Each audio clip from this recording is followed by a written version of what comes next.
हाकिम साहब नमस्कार नमस्कार नमस्कार मेयर साहब नमस्कार। उठ उठ उठ उन्हें जो हमरा के काहेला प्रणाम करे गरी हम त हाकिम बाड़ी अपने मेयर बाड़ी हमरा नु करे के चाहिए अपने के।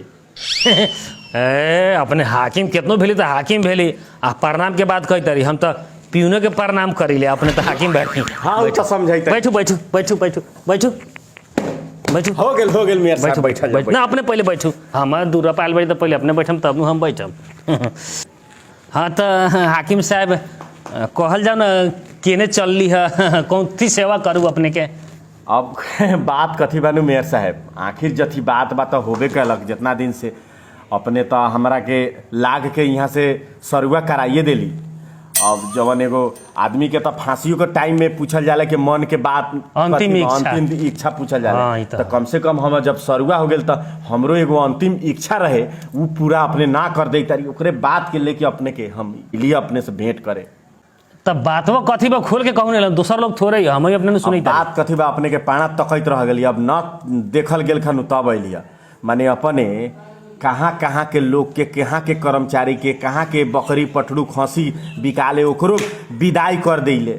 आ कम से कम अपने के हम 1.5 साल कमवा दिली तो कम से कम हमरो तो विदाई कर दू तेका इज्जत रह जाओ केनहू गेली तो कही है निमन कर्मचारी रही है आदमी विदाई करा के आयल है खुशी हो जाती तेका दिल अबीर उबीर लाग जात में तो हमहू तेका निमन से रहती केनहू। अब कथी बाकी जनता के चुनल मेयर बाड़ी अब केहू बुलावल या न कहब तकलीफ लाग जाई उसे हम बकरियों के विदाई में छठियारों में भैंसियों के ये सब छठियार उठियार वाले समय चल जाइले। अब कथी कहूँ एक बेर तो हम एगो बोका के विदाई में हम रही जाए वाला है लेकिन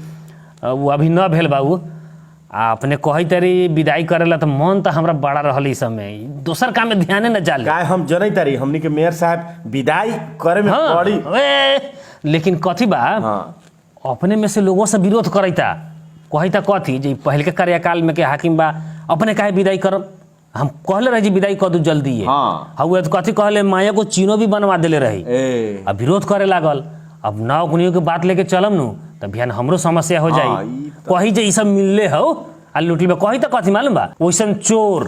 भ्रष्टाचारी लुटेरा ओकरा विदाई करम एकर मतलब अपनहु भेली चोर लुटेरा भ्रष्टाचार वही से हम तैका कन्फ्यूजन में बाड़ी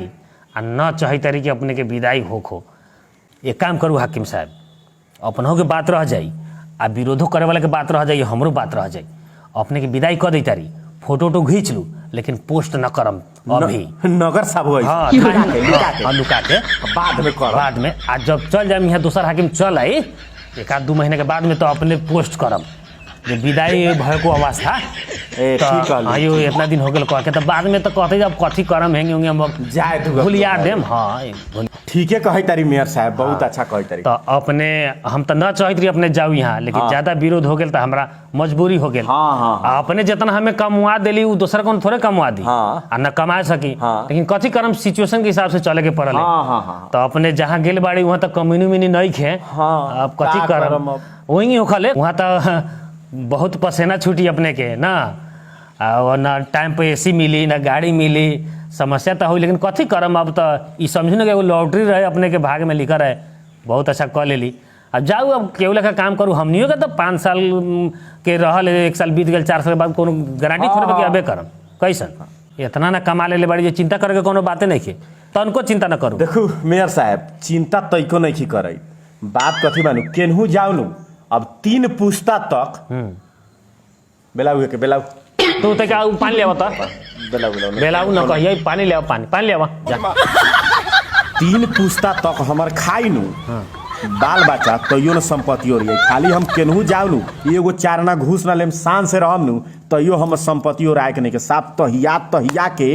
दूसरा के नाम पर खाता खोल के बैंक में पैसा धो दिल बड़ी आ देखार नहीं की हुई काहे अपने समझ तारी 1.5 साल में अपना समझ लो कितना कमवा दिली जौन माने इतना दिन बीतल है तो केंती होता है जितना अपने कमवा दिली 5 साल में कहाँ कमा सकते तो ये बात विचार करे लिया तेका विचार करम हमरा विदैया दिया अच्छा वो जेंगी कली वही कल आओ आओ एक दिन समय हम ही चला मुँह जिला में अपने के रूम में हमरो तक इज्जत रह जाए केहू जाम तो कहे बिना विदाई होके चलल अपने कथी करे में लंग विदाई ला अथी कर हम ही चला सब कोनो ठीक बा तब मेयर साहब हाँ नमस्कार नमस्ते फिर अपने गाड़ी नमस्कार कर दिली नमस्कार अच्छा अच्छा अच्छा